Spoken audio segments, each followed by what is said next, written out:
Hi guys, આજે આપણે નીકળી ગયા ભૂતનાથ મહાદેવ મંદિરે જવા માટે। હાલો આપણે આલીએ મંદિરે। ગયા છીએ મંદિરે ભૂતનાથ મહાદેવ। આપણે અંદર પણ એન્ટર થઈ ગયા છે। તમે અહીંયાનો સાંજનો નજારો જોઈ શકો છો। મંદિરનો કેટલો સુંદર આવે છે।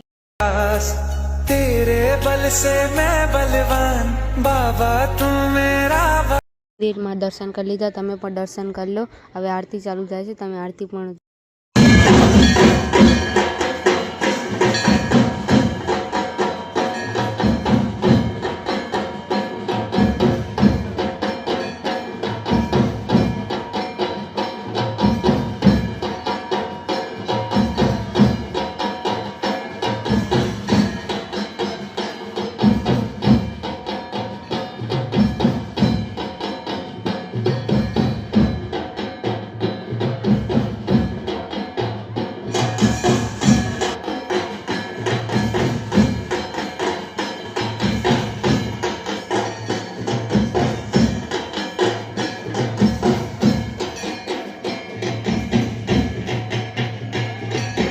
તમને આજનો બ્લોગ ગમ્યો હોય તો લાઈક, શેર અને સબસ્ક્રાઈબ કરજો। ત્યાં સુધી રાધે।